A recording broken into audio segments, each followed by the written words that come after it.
Olá pessoal da física! O vídeo de hoje fala sobre a interdimensão de possíveis matérias não bariônicas e como seriam os modelos atômicos, se é que atômicos, dessas matérias.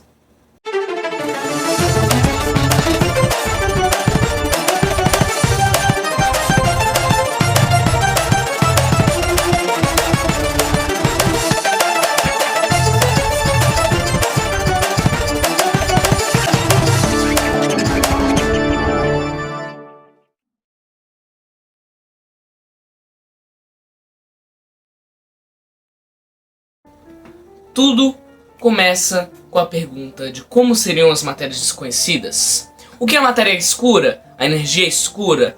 Teriam outros tipos de matérias? Tudo que não seria a matéria bariônica. Mas afinal, o que é a matéria bariônica?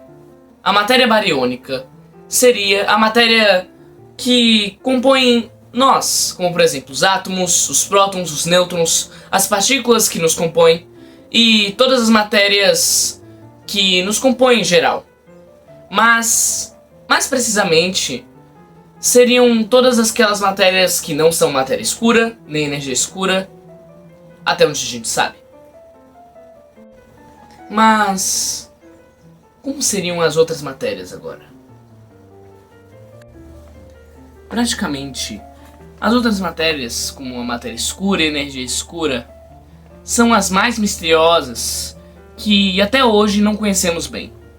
Mas isso não significa que não conseguimos conjecturar, hipotetizar e teorizar o que seriam essas matérias.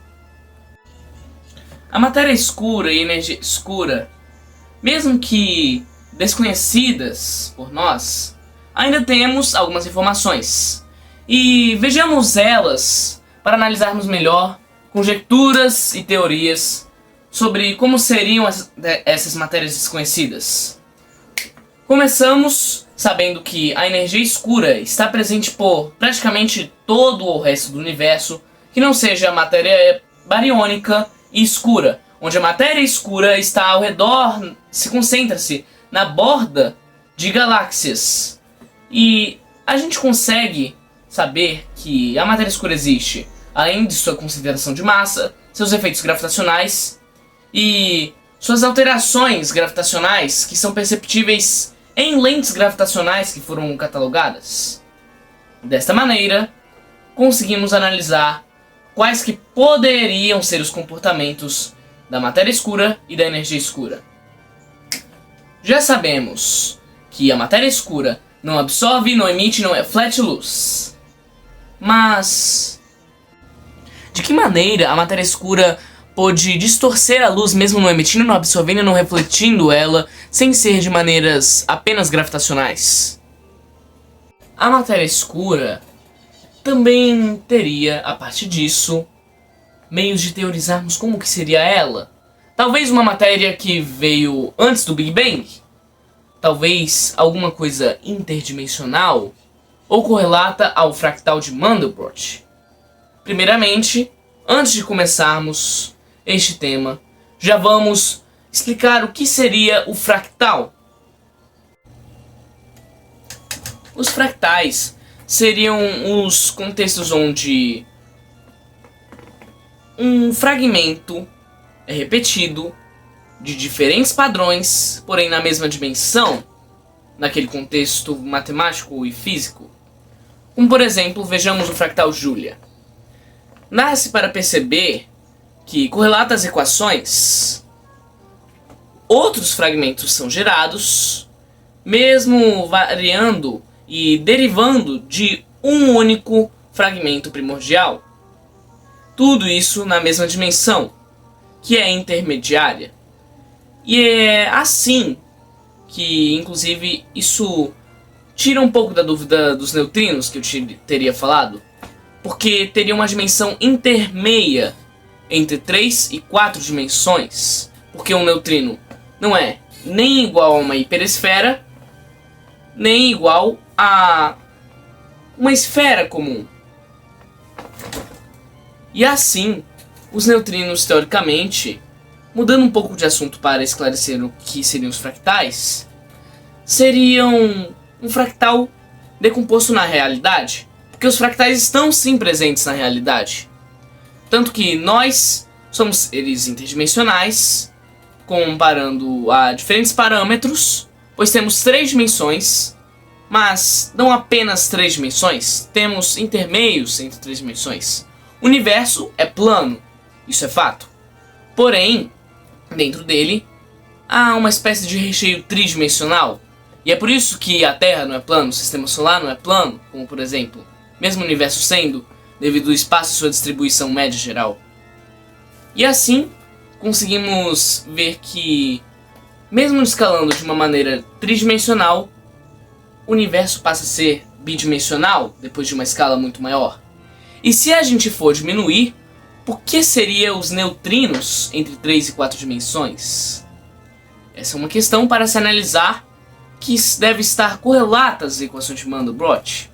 E eu pretendo descobrir este padrão e colocá-lo em artigos e outros temas, e até colocar isso em próximos vídeos. Mas isso já é outro tema. O que importa é que foi esclarecido o que seriam os fractais, que seriam essas repetições infinitas, transfinitas até, de maneira com que um número complexo é encaixado numa imagem, como dizem as equações que eu mostrei. Agora, a partir dos fractais, se eles são encaixados na realidade, poderíamos decifrar de que maneira repetida ou dimensional seria a matéria escura.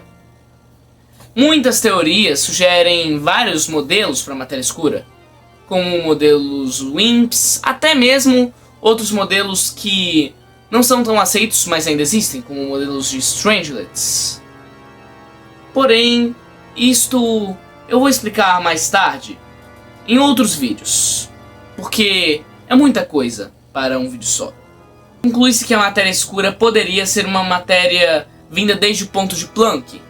Quem sabe o próprio Action, que é uma partícula fundamental, correlata ao modelo padrão, mas que não está presente nele, poderia ter gerado de alguma forma uma maneira instável no ponto de Planck, que proporcionou a explosão do Big Bang e causou uma série de reações físicas para a formação deste modelo e todas as partículas conhecidas, e o universo por si só. Porém, também tem até outros modelos onde não seria a matéria escura que estaria presente o Action, e sim a energia escura. E tem outros modelos ainda que dizem que as duas estariam e que as duas não estariam com esta partícula presente. E ela poderia ter, de alguma maneira, estar correlata com uma espécie de neutrino superpotente, mais especificamente um neutrino de exawatt, que seria mais potente que todos os neutrinos do universo juntos. Porque os neutrinos, mesmo sendo neutros, eles proporcionam a força fraca que tem correlação às forças correlatas a cargas. E desta maneira isso vale a mais um motivo do neutrino ser um candidato a uma partícula próxima ao que seria um corpo quadridimensional. Porque, teoricamente, mesmo neutro, ele já tem um efeito que não é visto em outras partículas mais próximas da terceira dimensão, como vemos. Isso porque ele afeta cargas, mesmo ele sendo neutro. Além do fato que ele pouco interage com a matéria, o que já é uma pista por si só. E desta maneira, podemos pensar que a matéria escura também poderia ser muito dimensional. Isso porque não detectamos ela e, de alguma forma, comparando a outras equações que eu formulei, inclusive pretendo um dia colocar em meus vídeos, o que acontece é que a dimensão da matéria escura está correlata ao parâmetro do quão que ela está longe dos centros de grandes corpos e uniões de corpos como galáxias. Isso porque os neutrinos estão presentes através da matéria bariônica, como por exemplo, além do fato deles meio que serem matéria bariônica, mas eles têm um certo parâmetro de divisão, eles não estão fazendo parte do átomo. Talvez isso se deva pela sua dimensão. O mesmo vale para a matéria escura, que não é totalmente unida com a Via Láctea. E isso se considera o fractal. Neste conceito maluco, com várias teorias sobre como poderia ser a matéria escura, já caminhamos para uma ideia de como poderia ser a energia escura. Cientistas teorizam que seja ela que causa a expansão do universo, talvez porque ela mesma teria mais probabilidade de ter relações com a partícula do Axion, que é bem misteriosa até então, onde ela sim poderia ter impulsos interdimensionais para expandir o universo de uma maneira com muita força, que proporcionou com que um ponto minúsculo, menor do que um quark, explodisse e se tornasse algo maior do que qualquer superaglomerado de galáxias. Este vídeo precisou de muitos estudos para chegar no que é ele até hoje, porque a ciência é feita a partir de gerações. Espero que vocês tenham absorvido um pouco deste conhecimento. Muito obrigado e até a próxima.